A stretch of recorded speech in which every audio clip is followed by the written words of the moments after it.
Hi everyone, so I'm assuming you already saw my other videos about soulmates, so I'm picking up from there. So we're relatively on the same page with regards to what I consider a soulmate. I already picked out these cards to kind of help me along with how I'm going to explain the things that I want to talk about with reuniting with your soulmate. So I think the first thing that we should talk about is completely dissolving the concept of a soulmate and a karmic partner and twin flame. Okay, so it's like once you understand it, let's just erase it. You know, it's like, you know what it is, you understand that, but as far as it applies to your life, you don't know the circumstances that's going to lead you to whatever relationship is best for you in this life, right?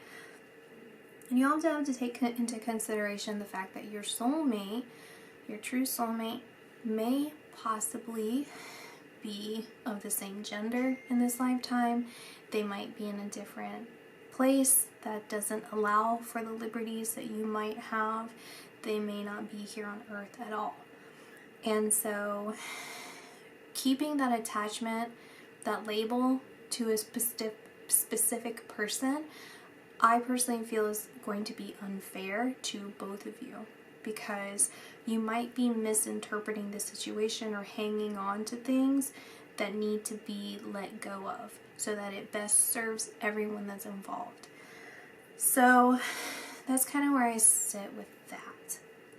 With that being said though, don't ever allow yourself to dissolve the dream of a fairy tale romance if that's what you desire. Again, try your best not to attach that to somebody. Allow your sacred temple of your soul, of your heart, to be available to people that will want to worship you. Allow that to unfold, because even in fairy tale romances, it's usually the prince or the prince who is desiring the unsuspecting princess, okay, or vice versa, or it's like a rom-com where, you know, they don't even realize what's going to happen, what hits them, and then they meet and it's something beautiful and magical. I understand that for some societies it's a practical thing for relationships, and you know, even in the Western world where people try and impose their own ideas of what a relationship's supposed to look like, you know. And whatever it is that your heart desires, stick with that. Don't tell yourself that you have to settle. Don't tell yourself that you have to be a certain way to attract a certain partner. Who you are is unique, who you are is beautiful, and I'm going to give you some tips on how to prepare yourself for a soulmate relationship, and in doing this, it's going to allow the proper romantic relationship to come into your life. So essentially, what it is to me as soulmate relationship is the final form of the twin flame journey, and it's so extremely rare to have because it takes many experiences to finally learn and dissolve any sort of darker aspects of ourselves. And so essentially it's the divine feminine and the divine masculine that is, they're not going to be, you know, we're only human. So we're speaking in the human experience, right? You're only human, you're going to make mistakes, you're not the most perfect person in the world, you have a past, and so do they. However, you've gotten to the final stages. You have done the hard work. You have been through struggles, you have been through temptations, and you've continuously chosen what is on the path of righteousness. And on the path of righteousness is towards godliness. And to me, what God is peace, it's love, it's understanding, it's the ability to control the circumstances, and yet allowing the people, the souls, to have free will to choose what they desire. And no matter how difficult it may seem, knowing that the other person is going through something, it's their choice. It's what they want to do. And you have your heart open and available if they so choose to come back. And that's the same thing that it has to do with God. Now, a lot of times I've seen recently where people identify someone as their twin flame, they want to be with them, and yet it's not working out. And it's probably not supposed to work out, because you still have to pass that final test of allowing them the free will to choose and opening yourself up to other options and just kind of letting things happen naturally, right? From a divine, like, understanding there's a divine reason for that.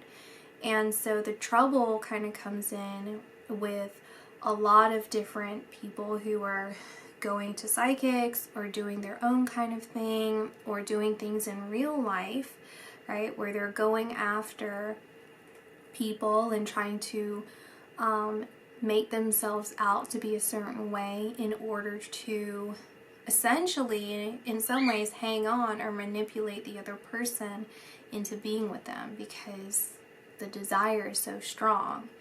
And I understand why, I totally get it, but that's calling it like it is, right? You're not being authentic. You're not being true to who you are, because the want and the desire is so strong. The pull is so strong, because a lot of times this person that I'm talking about that's doing it has this awareness that there's something really, really important, really, really desirable, because it's true, right? Like, that connection is very true. And so it's like seeing the love of your life, and of course naturally you're going to want to be with them. So of course you're going to try different ways to do that. So it's where that Christ consciousness comes into play, right? That God consciousness comes into play, and understanding that there's a divine reason for it. There is a true purpose for that. And really thinking about the fact that we're only here for a short term, right? As human beings. As soon as you're born, you're set to die. And so from that, just enjoy yourself, right? In a pleasant way, in a godly way, but allow yourself and allow them the freedoms, because you're always together, and you're going to be together again and again and again in different ways. So it's okay. Like, just realize that and understand that and believe that and know that. The 3 here I wanted to point out even more, because this is divine masculine and divine feminine, or feminine masculine, we'll say like that. And then this center, it's like a hub, is how I've seen it in my visions. It's like a third person. It's like enmeshed. It's like 2 souls enmeshed to create a new soul. It's like this telepathic, this is true, you share a telepathic bond, right? But I'm going to compare it to if you have a family member or best friend that you have that telepathic bond with, and you can have full-blown conversations with them without saying a word. Half the time you don't even have to look at them, right? And that's the power of this relationship. And if you've watched all of my other videos where I've talked about that, this separation, this is so powerful. And the reason why we're put up against all these desires and temptations and ways to control the situation is you're having the free will yourself to choose.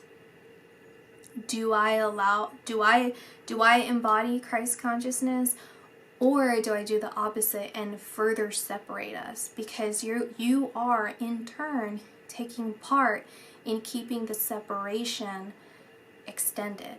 That's your choice and your free will of doing that, because that goes back to biblical times of demonic entities wanting that separate, because then that keeps them in control of reality.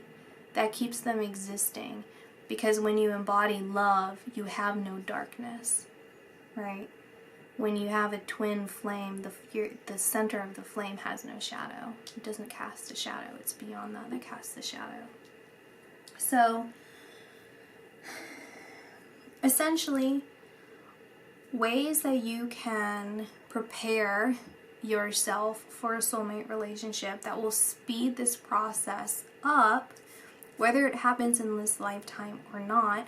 This is going to present you with opportunities for other relationships that will work out for you, and will present you with open doors for a pleasant life, okay, within whatever your life circumstances are. So essentially, you make your mind a holy place. Make your mind a temple, because if you believe what I say about being telepathically bonded, you can give them and you can give yourself a sacred and safe place. When you think healthy thoughts, when you think happy thoughts, when you avoid gossip, where you avoid anything negative about yourself or other people, because that's going to be projected onto them. It's going to be projected into their life. And if they're already struggling, if they already have anxiety, or if they have all these other issues that they're trying to overcome or just trying to make it in life, that is going to be felt from you to them. Wherever you are in the world, they're going to be able to feel that. And it's even worse if you both are aware that there's something special there, right? That's going to be even stronger than if that didn't exist. So having a healthy mind and a healthy body, and you can go back to my other videos, like the video about narcissism, my body is a temple, all of those kind of expound on the things that I'm saying. And so it's all of those, including going out in nature. In nature, to me, that is the connection between the primal and the spiritual. It's very significant, very important, very healing for you. And that, just imagine if you telepathically are connected to your person, you're having a horrible day, and they're out taking a hike somewhere gorgeous and feeling so excited and so happy and so amused by some rare orchid that they found in the wild. How that would feel for you. It's safe, it's comforting, it's soothing. And you want to be able to have that for them. It's also about eliminating clutter around your house. It's eliminating things that don't bring you joy. All of those different things. And you don't have to surround yourself with beautiful things. But essentially you are beautifying every little corner of your life. Beautifying yourself in a way that's significant to you. Beautifying your mind in a way that's significant to you. And it's not in a worldly fashion, right? None of this is in a worldly fashion. Although, if that makes you happy, like genuinely happy to take care of yourself, you know, if you're a female and you wear makeup and just whatever, or if you're a male and you just shower, shave, wear cologne, wear nice things, whatever puts you in an elevated mood, but not in a way that's pulling you away from Christ consciousness. It's to build your confidence, is to build your ability to further appreciate your life and further appreciate the people around you. And the more confident you are, because this is what I truly feel, is really confident people, really happy people, people who are truly at peace, and their peace and love is not dictated by external circumstances. Those people are genuinely kind to others. They are genuinely unbothered for the most part, not all the time, but for the most part, of other people, because they're taking it from a perspective of understanding, of all knowing, all understanding, all loving, all powerful, and yet they just allow. And that's where you have to come from in order to get this really to the final stages. The other thing too is, if you think about godly behavior with regards to a relationship with this other person or other people in your life, it's allowing them to come back to you, just like God does. It's like He never shuts the door on us. You can go and do something, you know, and deny Him, and He will allow it. It's like you deny Him, He's not going to push. You search for Him, and He's there. Now, that's not to accept abusive behavior, right? That's allow you establish healthy boundaries. You have people take accountability for their actions, but ultimately you allow these relationships to take form without taking things personally. If it's not to that degree, you don't take their confusion personally. You don't take their desire to go elsewhere personally. You don't take their choices, poor choices, personally, right? And they should pass that on to you as well. So essentially, don't blind yourself to the realities, but you should evolve and continue to be inspired by everything around you, and be inspired by the love that you feel, the capacity that you feel for this person, this unconditional, forever bonded love that you have for this person, and how that is emulated through your divine partner as a representation of the journey of God and the souls here on earth and everywhere else. And again, finally, I just want to end this with, remember, this is a short life. As soon as we're born, we are in the process of dying. And so just appreciate this moment for what it is. Do what you can to become a safe haven for anyone and everything. Most importantly, yourself. Mentally, protect yourself and value yourself and love yourself. And those relationships will evolve. I promise you. It has to. That's just the way it is. It has to. And don't feel overwhelmed and upset and discontent with things if they feel like they're not panning out. There's a higher purpose to this. I promise. I genuinely believe that in these visions that I have with regards to soulmates and with regards to God, this is ones that I will never ever cannot question. There's just no ability in me to question it, just as when I hold the Bible, it feels like it just is. It just is. And that spans other religions. I don't know what Islam, what that Quran, I don't know, but it feels the same way. Buddhist beliefs, like, it feels the same. It feels the same. It's same but different. Like, it's the different interpretations, right? But this is literally, I genuinely feel this is it. I feel like this is it. And just try it, right? Just try it. It's the best that I can say. And I do want to mention too, for someone out there, I'm just really being drawn to something in this image, and the way that I see it is an enlightenment. This is like a really big awakening for someone of me saying this for them, because I perceive this as someone as a child, right? They feel childlike in the process, and they're watching this and seeing and having this awareness, and or confirmation. It's more of a confirmation of how short this experience is. But when you think of the span of the universe, the beginning of time, and how many lifetimes we've had, and how this bond is beyond this little blip of reality, right? It's so super tiny. And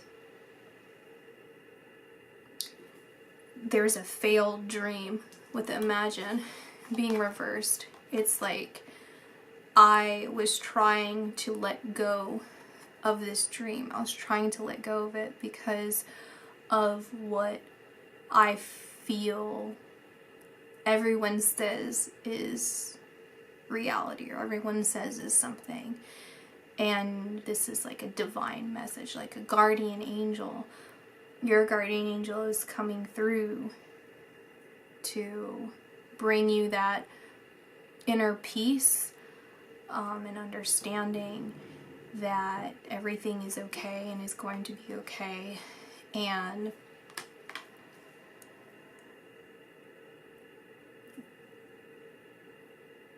there's a card that reminds me.